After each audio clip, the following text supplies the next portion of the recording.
Members, I'm going to call the Minnesota Senate Jobs and Economic Growth, Finance, and Policy Committee to order.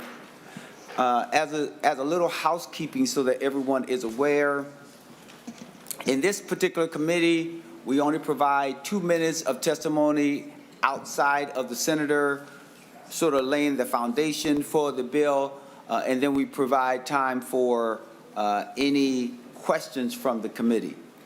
We also time everyone, and the reason why we also make certain that individuals only get 2 minutes, because we expect your testimony to build on each other, not simply to repeat everything a person before you has said. So there's a couple moving parts that we have going on today, so we ask for your patience. Just so that you know, we only have this room until roughly 2:50, because there's another committee that comes in because we were a little later on the floor. So then that means any other bills that we did not hear prior to 2:50 will be taken up at 5:30. That's when we will reconvene in 1100. Okay, just so everyone is clear. And again, 2 minutes, and I do not mind telling you that your time has expired. Okay, so just so that you know that.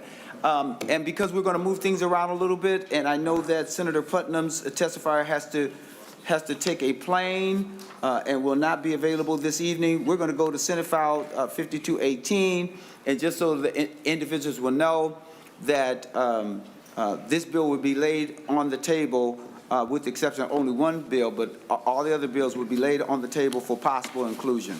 So with that being said, Senator Putnam, you also have a testifier, Chris Evans, who is the CEO of Wonder School. We would ask your testifier to come forward. Is your testifier with us? Or did they already take their flight? Mr. Chair, it doesn't look good. Okay. Well, it doesn't look good, but go. If you give us a moment, we're just going to look to see where your testifier is. So, Senator Putnam, you can start giving us some information about Senate File 5218. Thank you very much, Mr. Chair, for hearing the bill and members for listening to it. I'm not sure, Mr. Chair, if I should expedite for the sake of time because we do want to be quick, or if I should talk really, really long because we're trying to find my testifier. You know what, Senator Putnam, I realized from being on the floor today that you can talk very long. So you do not have to convince me of your ability to string thoughts and words together. I already know that you can do that, not to mention you're a college professor, because they always are long-winded. The only other person who could compete with a college professor is my good friend, Chair Cohen, and I know he's somewhere around here as well. All right? So with that being said, why don't you give us a sense of it, and then we'll see where your testifier is, and we'll go from there. Certainly, Mr. Senator Chair. Putnam. Thank you again, Mr. Chair. So, members, we've talked about the child care crisis in the state of Minnesota repeatedly over the last couple of years. It's given. We know that there is a problem with child care, especially in greater Minnesota, and we know that it has a profound impact on individuals' capability to enter the workforce and to do their jobs happily, contentedly, without the stress of not knowing that their kids have a safe place to be. Child care is an essential component, an essential element of workforce development and of our jobs economy. And that crisis, as I suggested earlier, is more profound in greater Minnesota than it is in lots of other places. According to a study I read once, close to 74% of the in-home daycare centers in greater Minnesota have closed in the past couple of years. It is a profound and serious crisis that we face. And one of the things that we can do is we can make it easier on child care centers to do the work that they do. In conversations I've had with child care centers all across the state, one of the things that we hear regularly is feeling isolated, feeling alone, feeling like you're the only person who's trying to take care of these kids, and you've got government intervention making things harder. But members, today we have an opportunity to support an initiative that will make things easier for child care centers. What we're talking about is shared services. The shared services model is when you take different child care providers in a particular area, and through the power of working together, providing something like a cohort to a certain extent, you can minimize some of the expenses, but also provide assistance and help.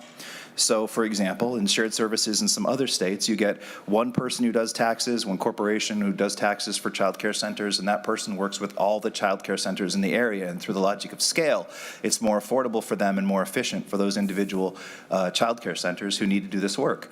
So what we're talking about is sort of a business wraparound services around child care that will make these child care centers more able to do the work that they want to do. People go into childcare because they want to love children, because they want to help children. They don't go into childcare because they want to do taxes or fill out forms or worry about regulations. What we have here is an opportunity to contract with a provider to provide shared services for childcare throughout the state of Minnesota. Colorado does this through the state. I think Wisconsin in certain parts does that as well. We don't have the infrastructure at this point to do that on our own, so we are looking to contract as a sort of pilot program to think about these services. And the last thing that is the most important thing that I hear from child care centers across the state is the need for a sub-pool. You know, you can't teach that day, your teachers can't come in that day. It's helpful to be able to reach out to other people who are in the profession and have them come by and help you out. And with that, I think I have stalled long enough, Mr. Chair, and we do have a testifier.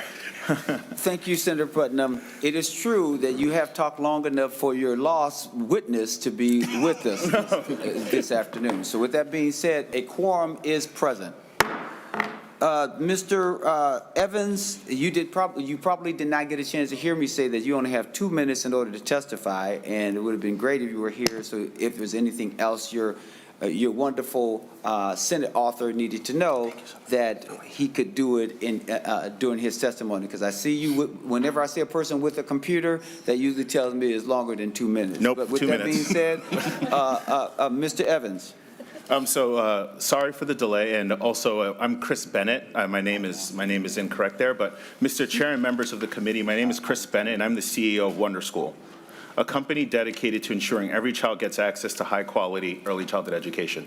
I am testifying today in strong support of SF 5218, which seeks to address the critical shortage of child care providers in Minnesota.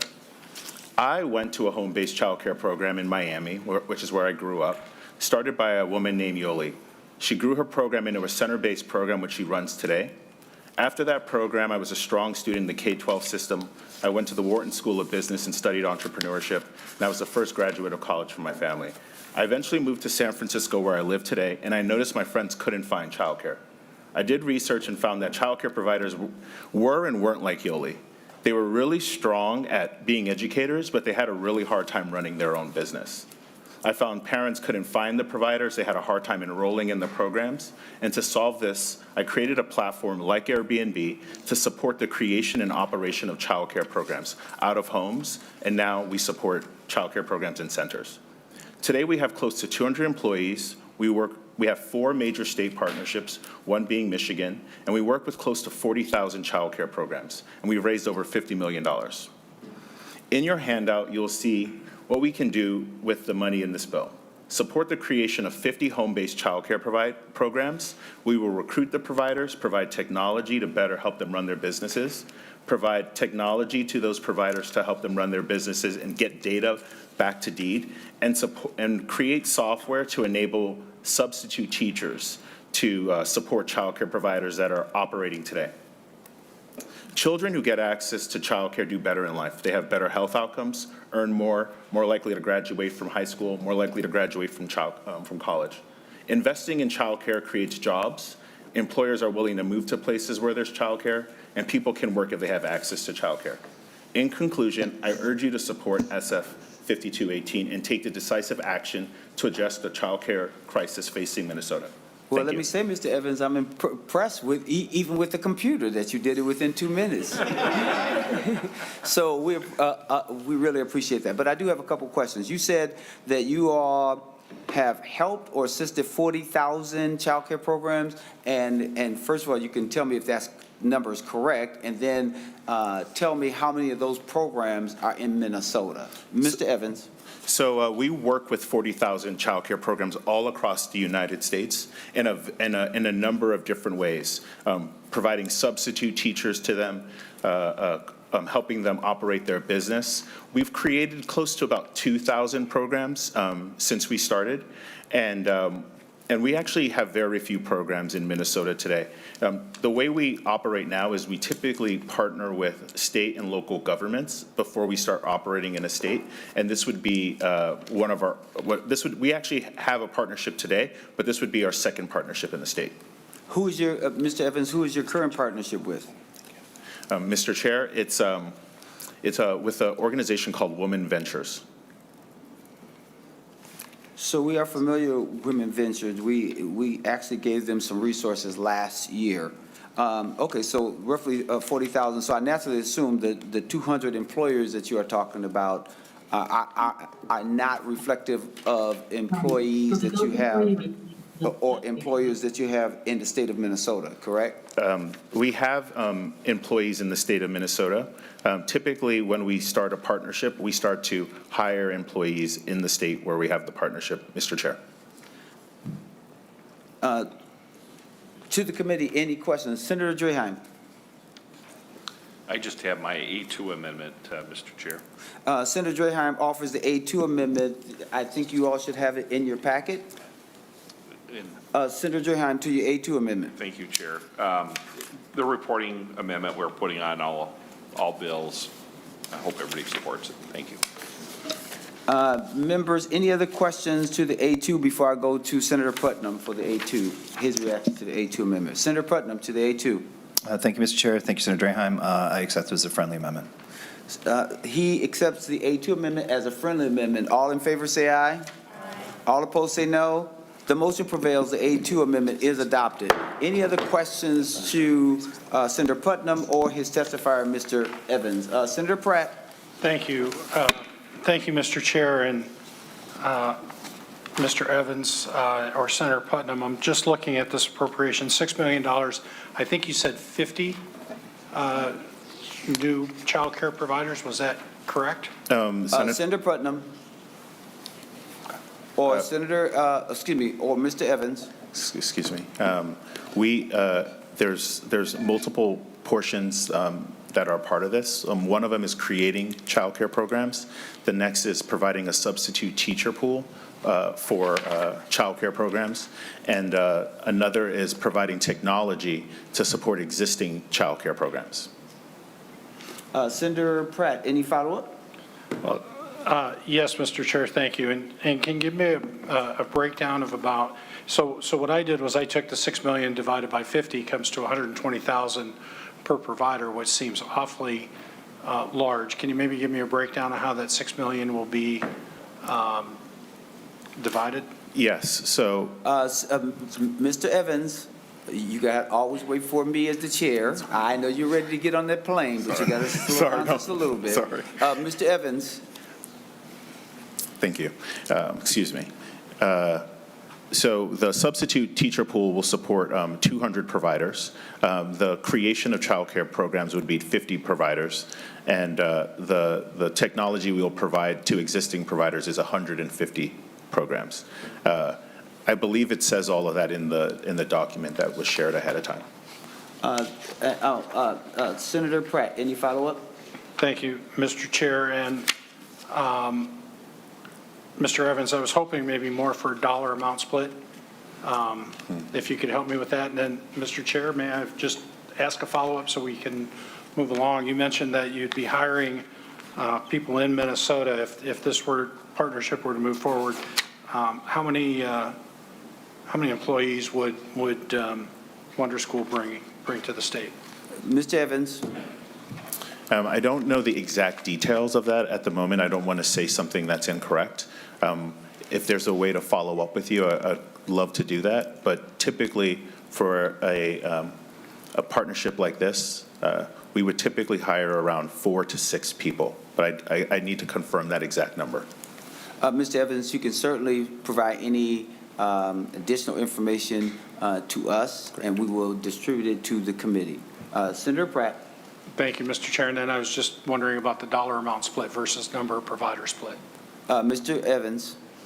I do not have that number handy, but we can follow up with that as well. Thank you. Senator Pratt. Any other discussions or questions from the committee? Final comments, Senator Putnam.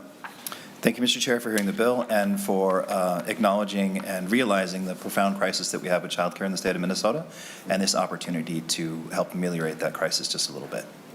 And members, just so you know that there is the one-sheeter that is two-sided that's in your packet called Wonder School Overview, as well as Wonder School and Minnesota Partnership Overview. So make sure that you take a look at that. And with that being said, Senate File 5218 will be laid on the table for possible inclusion. Thank you so much, and thank you for coming to the great state of Minnesota. Thank you so much. Members, we will now go to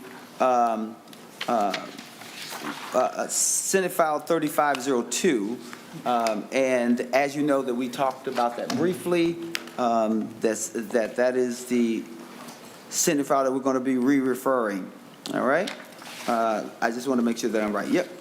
Senate File 3202. And with that being stated, if you recall, we laid that bill on the table for possible inclusion, and today that we're going to take it off the table and refer to HHS. So with that being said, Senator Mohamed moves to have Senate File 3502 taken off the table. Is that your motion, Senator Mohamed? So moved. Members, any discussion? It is off the table now. It is before this body. Any questions about it? Senator Drahan. Thank you. And my understanding, we're just re-referring this to a different committee, and we had discussion on this earlier, and no intention of it coming back to this committee? That is correct. Thank you. And remember, this is the one where there was some question about the educational component going to doctors, like really helping them gain the capacity around this important demographic, right? And we talked about it being a better fit for Health and Human Services. All right, so the bill is off the table. Now we need a motion for it to be re-referred to Health and Human Services. Is that your motion, Senator Mohamed? Any other questions to the motion? Seeing none, all in favor say aye. All in favor say aye. See, this is what happens when people start talking to each other and not listening. Aye. All those opposed say no. The motion prevails. It is now passed and re-referred to Health and Human Services. Mr. Chair? Yes. Just a quick Senator, question. Do we have a quorum? Yes, we do. Thank you. Senator Pratt. And I did announce the quorum earlier. Once you walk through the door, you helped establish our quorum, Senator Pratt. Senator Pratt, you have any other questions about the quorum? Just happy to help, Mr. Chair. All right, thank you so much. We are happy that you are helping. Okay, with that being said, members, we are going to Senator Fateh, who will come forward with Senate File 4913.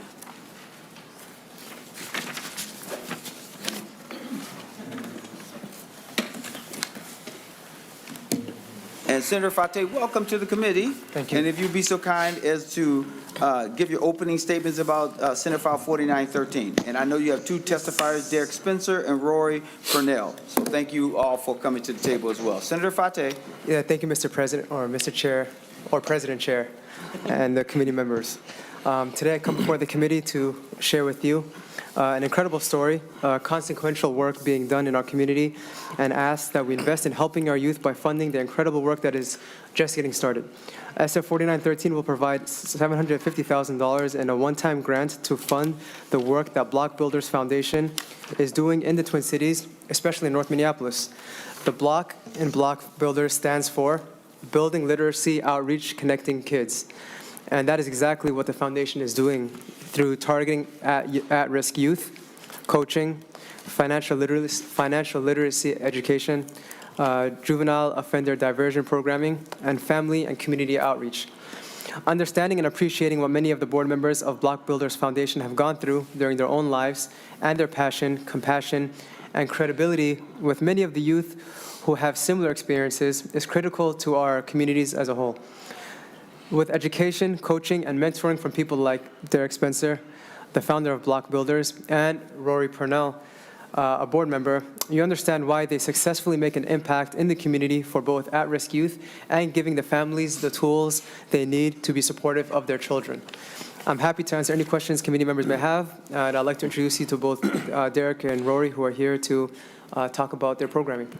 And so, Senator Fateh, is there anyone in particular you want to go first? Mr. Spencer. All right. So, Mr. Spencer, will you identify yourself for the record? Yeah, my name. And then go forward with your 2 minutes of testimony. Yeah, my name is Derek Spencer, for the record. My name is Derek Spencer, and I live in Minneapolis, Minnesota. And I'm the CEO and founder of the Block Builders Foundation. I've been working hard, giving back to the community after serving 17 years in federal prison. Since being released, I've been spent a lot of my time working with the community members and the youth, but making an impact will be a long-lasting and life-altering for the risk of youth. At Block Builders Foundation, we aim to be the people we needed when we was growing up. You know, our board consists of team members that have overcome a lot of obstacles and navigated prospective roads to success. Our mission is to address deficits in our underserved communities that prevent the youth from defining and subsequently carving out their path to success. Block Builders Foundation focuses on a variety of programs like Mr. Fateh said. We live by the work on everyday building literacy outreach, connecting kids. One of the programs focused on is mainly financial literacy.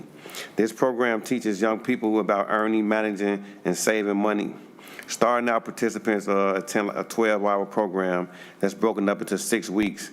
And then following up, we do, in the third week, we do managing and saving investment skills in 2 hours once per week. In week 4, we get feedback back from the participants about crash courses that they receive. Students also think about personal circumstances and goals with money and family and things of that nature. In week 5, we go through like bank steps, take them on how to open accounts, choosing the best bank forms, consequences for mishandling funds, and if they get off track and irresponsible, to get them back on track with banking. And week 6 is like a graduation period where we get all the participants and give them certificates for completing the course. And we also donate funds to them to move forward with their education skills that we have taught them. So in a nutshell, like Fateh said, we're here to change the directions for the youth. All right, thank you. Thank you, Mr. Spencer, and thank you for all your hard work. I have a question before we go to your other testifier. So is there any job component? Because I heard about the financial literacy, I heard about the education, is it a juvenile offender diversion program, community outreach, anything related to jobs? We To the testifier, Mr. Spencer. Yeah, we teaching them how to start from the beginning with the job. We linking them with communities, employers who can't afford to pay employees. So we linking them and having them work for free and helping the community with employment from both sides. Because of inflation and things like that, some small businesses can't afford employees. All right, and so thank you for that. I have a couple other questions, but we're going to go to Mr. Rory Pernell. Will you identify yourself for the record and then give us your 2 minutes of testimony? My name is Rory Pernell. I am a board member of Block Builders Foundation. Block Builders is doing a great restorative justice work with youth. I have been working with the youth in the Twin Cities since serving my time. My work was recognized in my life of giving back since my incarceration was recognized when Governor Walz pardoned me in December of 2022. At Block Builders Foundation, we want to encourage all those that come through the program to be future thinkers, to remain confident in their ability to eventually realize those thoughts while navigating their present circumstances, which at times may not be a favorable circumstance. The goal is to help these talented minds create the next big thing. That's where MBSC comes from. That's Melt City Barbering School of Craftsmanship. I'm working on a barber school. Melt City stands for Motivate, Elevate Lives Through Changing Individuals' Thoughts Yearly. We want to be able to help sustain and help our community and bring down the crime by going the route that saved me from the streets and helped my life, which was barbering. So now that I'm getting the school going, we're going to be able to help fund these students that doesn't have the money to get that. And it's not just a barber school, but it's definitely a transformation center as well. So I'm working hard and doing that. The violence preventative is about hindering or blocking. Our focus is specifically on the youth because we are trying to grab the attention of children that are statistically deemed at higher risk of committing violent crimes. A big part of our approach is the child-led learning approach. Although this practice is typically seen in toddlers and younger children, we believe the premise still applies to the peer groups in our focus. When the subject at hand is of interest of the student, their attention span will be greater. There will be more dedication to understanding the subject, more confidence and self-directed learning, and more creativity in the student. Thank you, Mr. Pernell. So if you have one last sentence, that would be it, and then we have to go to our next testifier. Mr. Pernell. We appreciate your consideration with making the investment in Block Builders Foundation, and all the board members of Block Builders ask you and support. Thank you.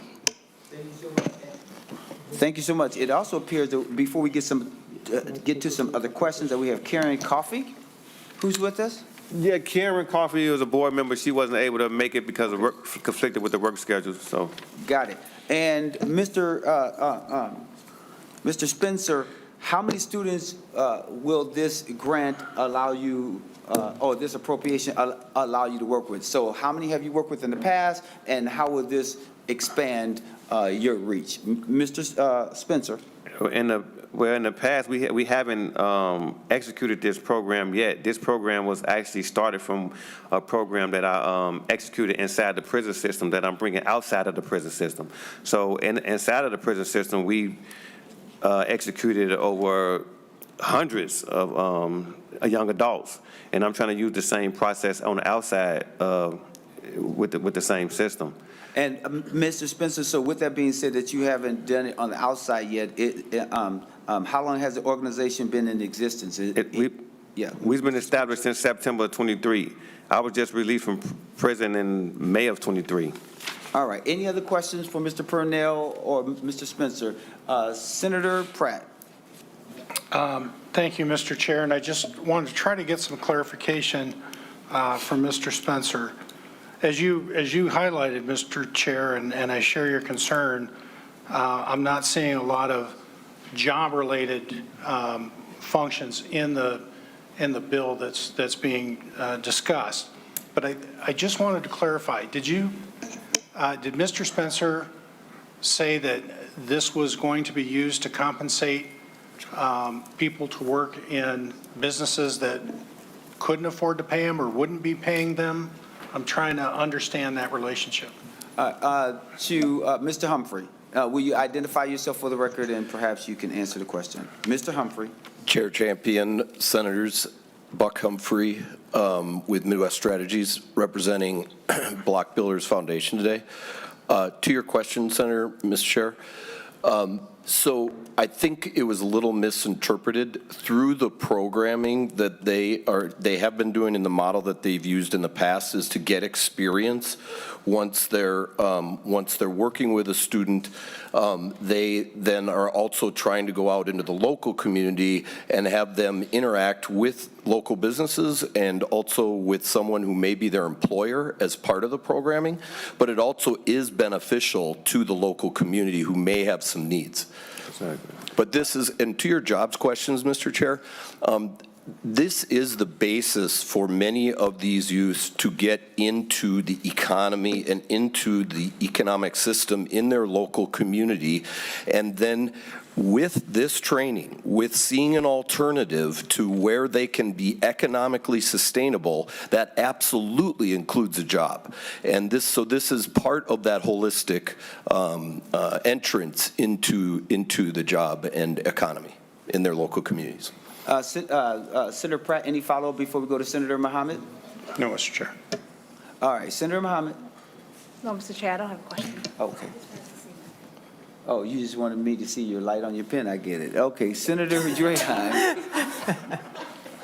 Now there's two of them, Mr. Chair, on the committee with pen lights. I think they're giving away those lights, those pins with lights, because Senator Nelson has one, now she has one to flash at me. What's going on? Senator Draheim. Thank you, Chair. I just have the A1 once again, just to make sure if we do move forward with this project that there is proper reporting back to us so we can make the tough decisions on what to fund in the future. Senator Draheim moves the A1 amendment, and we know that it's the same reporting amendment. You've already spoken to that. Any other discussion on the A1 amendment, members? Seeing none, Senator Fateh, how do you feel about the A1 amendment? Thank you, Mr. Chair, and thank you, Senator Draheim. I appreciate it and consider it a friendly amendment. Senator Draheim moves the A1 amendment. All in favor say aye. Aye. All those opposed say no. The motion prevails and the A1 is adopted. Any other discussion, members, to Senate File 4913 as amended? Seeing none, final comments, Senator Senator Fateh. Thank you, Mr. Chair, and thank you to the members of the committee.